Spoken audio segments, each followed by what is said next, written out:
Maayong adlaw mga amigo, karong adlaw kay April 9, araw ng kagitingan. Tungod kay araw ng kagitingan, akong sharing karon kay about mga Hollywood movies based sa kanang mga comics. Big fan man ko og comics sa una. Karon dili. Fan gyapon ko karon pero wala na ko'y palit-palit. But katong pag elementary nako, hilig yun ko og comics niya. Ang katusad akong ningkanhing papa kay hilig sa to siya mga comics pod. So murag diha siguro nako nakuha ang akong hilig sa comics no, kay akong papa fan man sad kayo mga inana. More than 10 years naman nagsugod ang MCU ug ang DCU. Pero mao na tong sharing karon regarding sa Hollywood superhero movies. Sa mga fans din of superhero movies karon, unsa mo, Marvel mo or DC? Ako, I'm a fan of both. Pero kung pangutan-on kung kinsa akong favorite nga superhero, Christopher Reeves nga Superman. Mao gyud na akong nadak-an nga murag gi-look up nga superhero. So DC siya. Kay katong bata pasad ko, nakinumdum ko, nasad ko yung costume nga Superman. Inana siya kasikat before. Mo to siya murag widely known nga superhero before. Karon nga generation kay daghan na biya kay nanggawas nga superheroes nga gi-push pag yun sa Hollywood. So kuha na kay siya. Visibly available kayo ang mga superheroes karon kay mo na biya gi-push sa Hollywood. Sa una, before sa mga superheroes, kay mga western ang mga uso before niya. After sa anang western, dugay kayo nga nisikat sa mga Hollywood nga movies. Kay mo na nasundan dahil na ni mga superhero movies, which is for Marvel, nagsugod atong kang Iron Man. Mo na dahil eventually naabot og sa Endgame, no? Endgame niya, before Endgame katong Infinity Wars.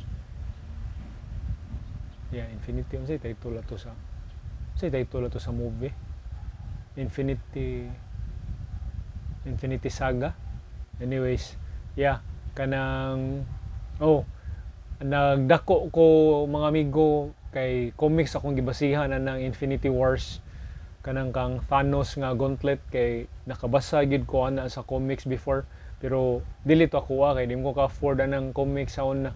Mahal man na siya kanang Infinity Wars, Infinity Gauntlet nga saga sa comics kay kuan man to, mahal man to siya.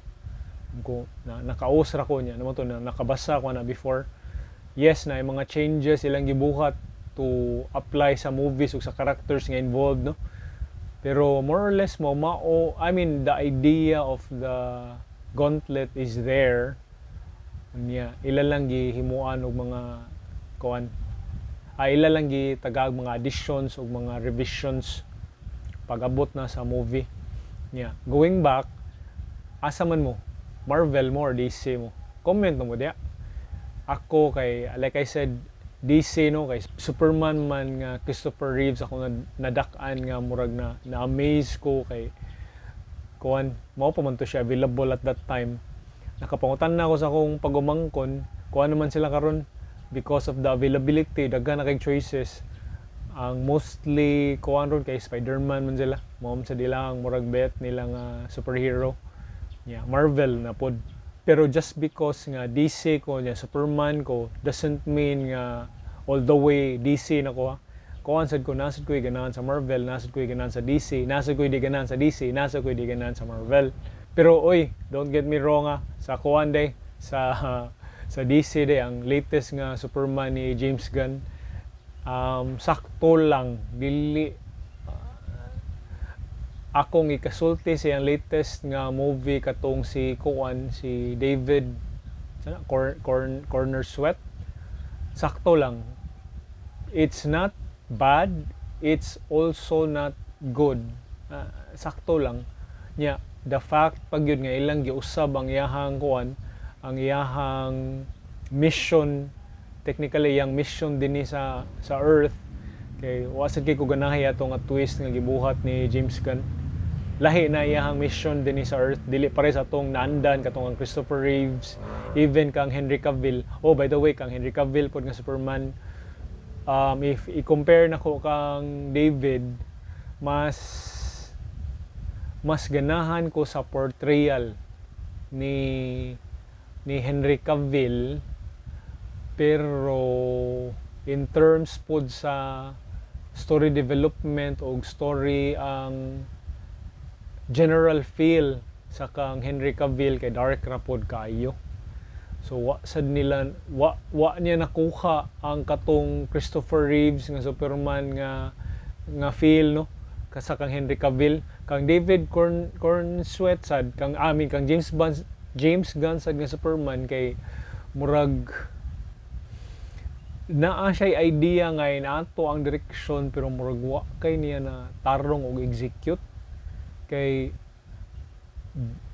I believe na inato ang katong James Gunn nga Superman, it's because for a first time nga murag reboot for a new Superman, daghan kay sa characters gibutang daan.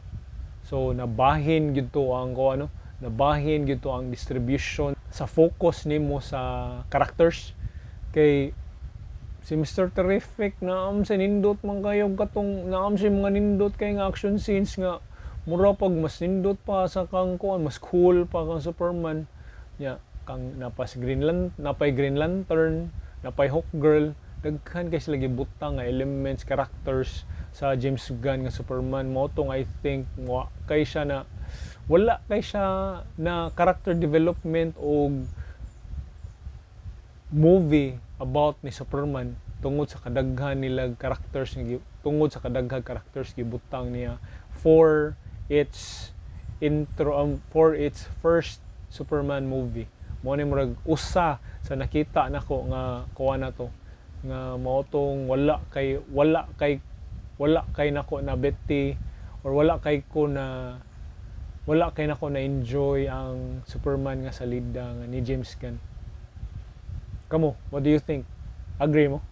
Niya, sa Marvel pod, akong bet nga character sa Marvel so far is ako ganahan na magig ko before pa nagi-push si Robert Downey as Tony Stark sa Iron Man. Kuha na gid ko medyo fan ako na ni Iron Man before sa comics.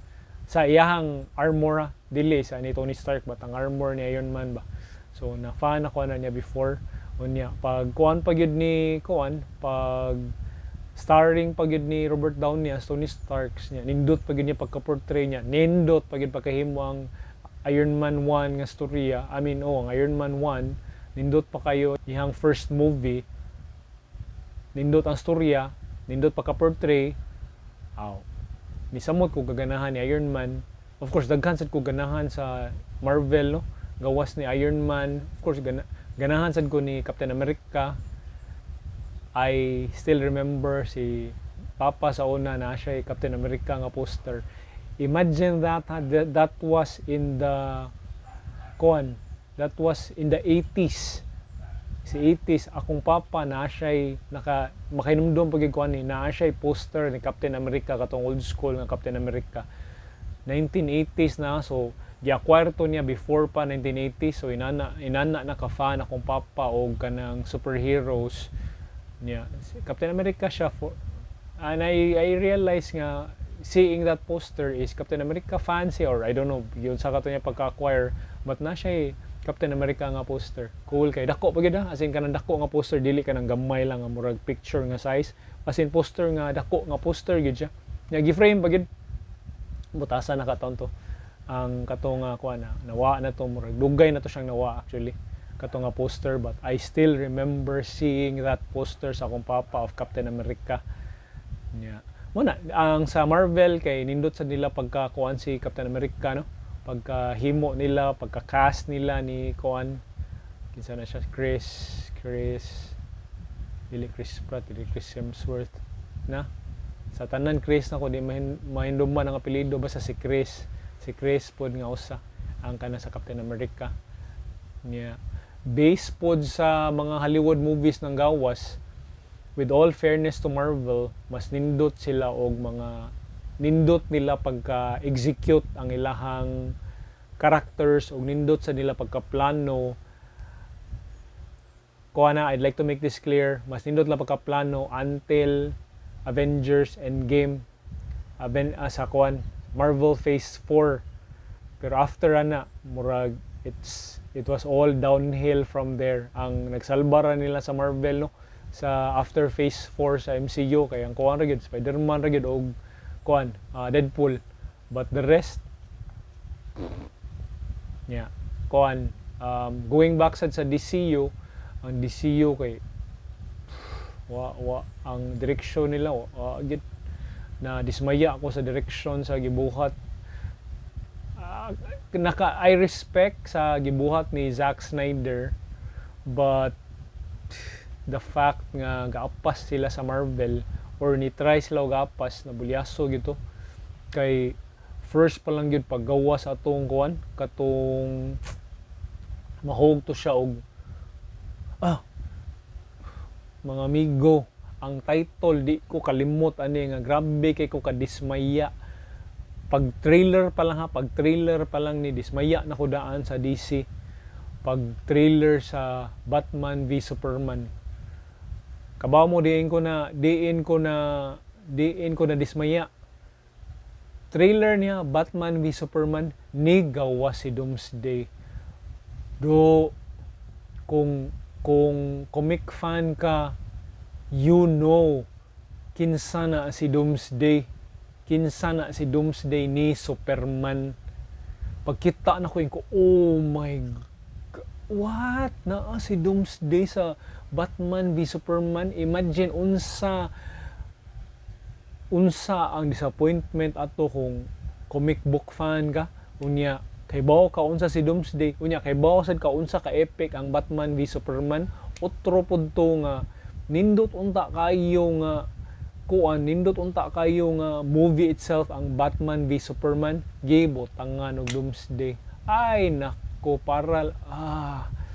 if I'm not mistaken, nigawas to nga time pagkuana ang Batman v Superman, nigawas more or less at time sa dili pa gid Avengers nga movie, murag si unsa to nga war nilang si Iron Man versus si Captain America. Murag kana siya nga movie, nakalimot ko sa title. Pasensya kay mga amigo ha, kana nakakuha ako sa mga title kay daghan na kay nang gawas tiguwang na sad ta. Mo na nakalimot ko sa title, but katong si Iron Man og si Captain America ata, or more or less murag kana to nga time nga murag ang DC nag-apas pa man sila, so ilang gibuhat is para makakuha din sila og mga viewers og mga murag excitement sa ilang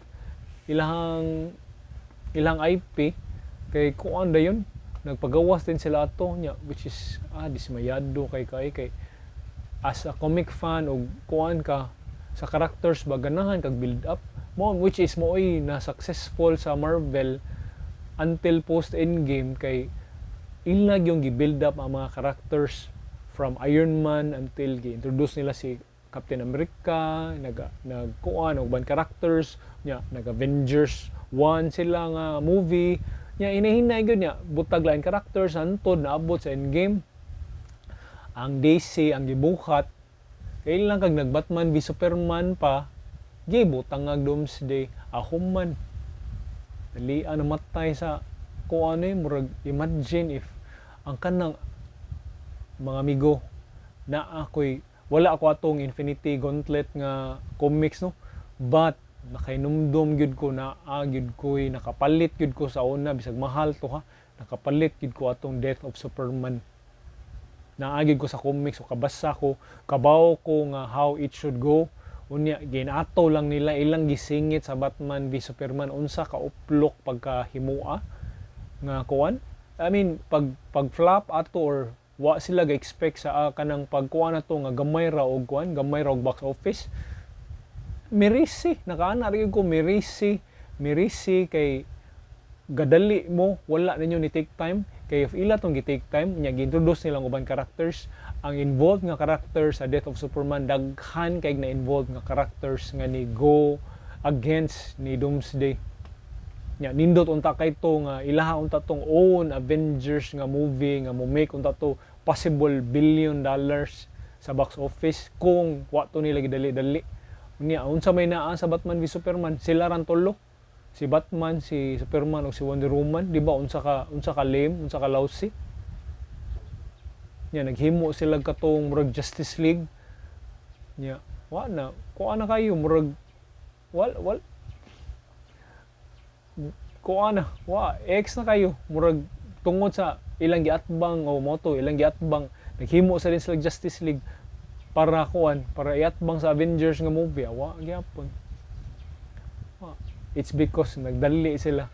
Naalam ko na learn ani no nga sa atong sharing karon nga mao na kanang usa kay dili ta magdali para moapa sa uban.